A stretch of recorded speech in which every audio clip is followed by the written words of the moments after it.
to a new video, and in this video I will be giving tips on drawing flowers with pen.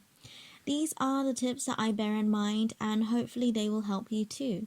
If you like this video, then don't forget to like and subscribe, and you can check out my other drawing tips videos for more. Let's get into it. So in this video I am drawing 6 different flowers, and instead of explaining step by step each flower, which can be repetitive, I'm going to go through general tips that you can use to draw any flower, starting with the basics. The first thing that I bear in mind is how large I want to draw the flower and how much of the flower I want to draw. So I am drawing 6 flowers on an A5 page, so the drawings are quite small, and to make sure I can fit them all in, I drew 6 boxes so that it is easier for me to visualize how big to draw each flower to scale within those boxes. And as I go along, I decide if I want to make it slightly overlapping outside the box, depending on the space I have left. The second thing I need to think about is how large I want the flower to be inside the box, or in your case, this might be a page or section of your page. So I think about how zoomed in I want to draw my flower. So I ask myself if I want to draw all the petals, do I want to draw the stem, do I want to focus more on the center of the flower? So ask yourself how much of the flower you want to include. Once you have decided how large and what part of the flower you want to draw, I always start by drawing the center of the flower. If you are drawing from a reference and you cannot see the center, as this might be the case, don't worry, I'll come back to this. So I draw the center as this is the central part of the flower, and this will also help you to draw your petals to scale based on the position of the center and how large it is in comparison to the petals. So look carefully at your reference.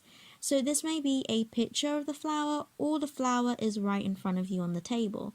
See how large the center is in comparison to the entire flower.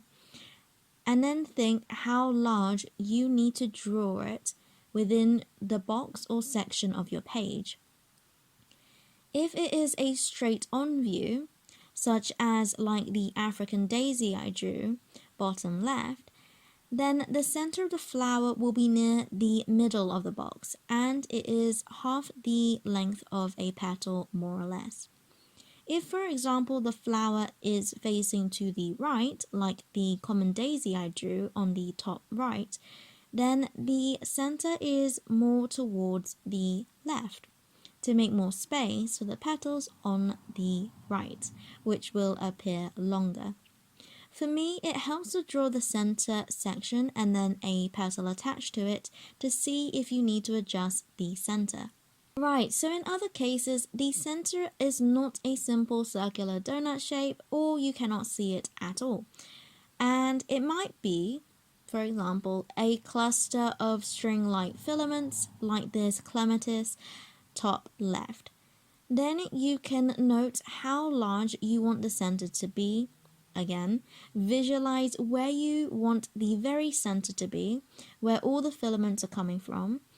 At the end of each filament, you'll see that there is these tiny balls. I draw these tiny balls or anthers first, looking closely at my reference photo to see how they are spaced out. Some are in clusters and some are more spaced out. Then, when I have drawn these little anthers, then I visualize where the center is, where all the filaments are sprouting out, and I connect these little anthers with a line, connecting each one to the center of the flower. And I did the same for the cherry blossom flower as well. As I'm explaining each tip, I will be referring to different sections of the time lapse, so to see which section I'm referring to, I'll leave a timestamp, as it may be easier to see what I'm doing than the verbal explanation. Just quickly before I continue, don't forget to like and subscribe for weekly watercolor and drawing related videos every Saturday. I'd love for you to chill out and create along with me. And back to the video. The fuchsia I drew, which is bottom right, is from the side, and you cannot see the center at all from this angle.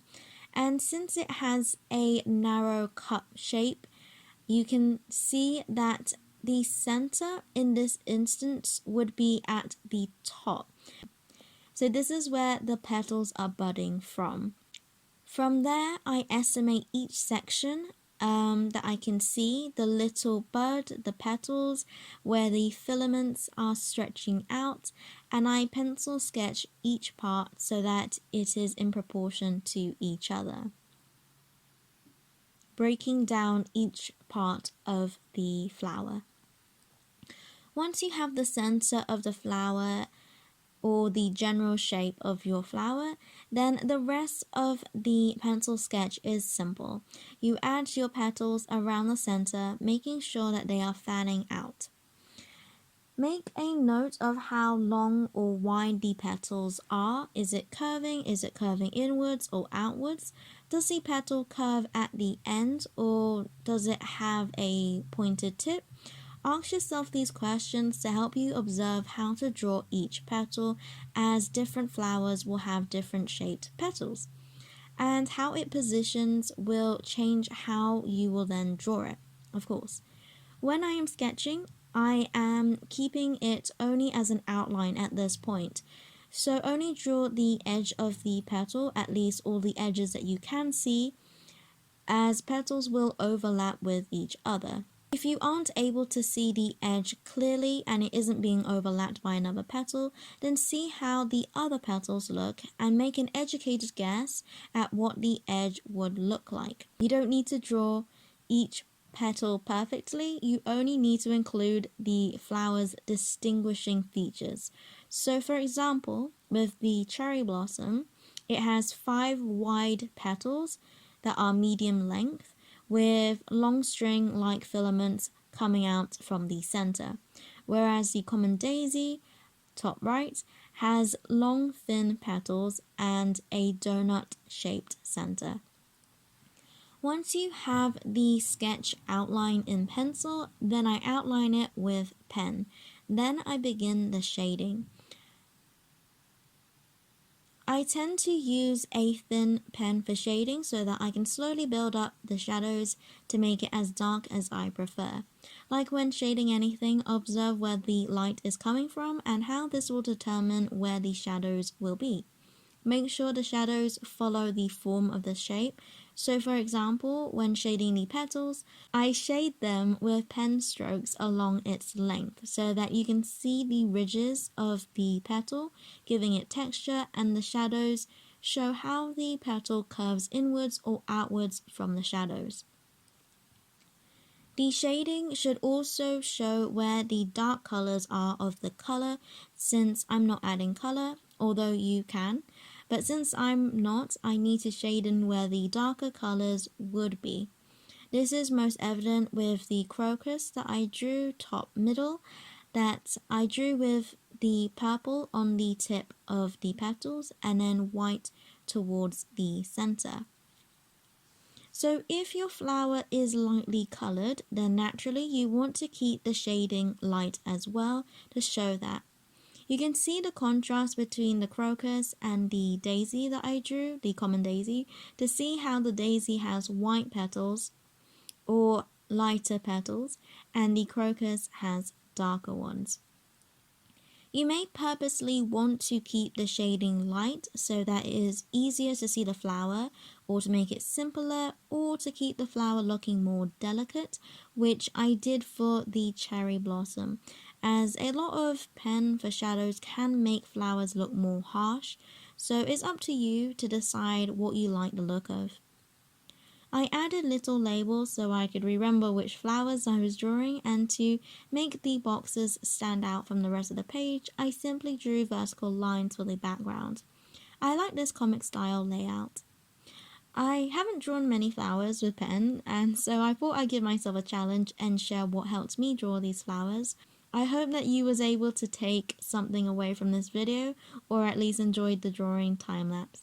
If there are other things that you want me to try drawing and give tips on, then let me know in the comments. I'll probably challenge myself to draw a collection of different things as a page spread, like I've done with these flowers, shoes, vegetables, mandalas, and cars.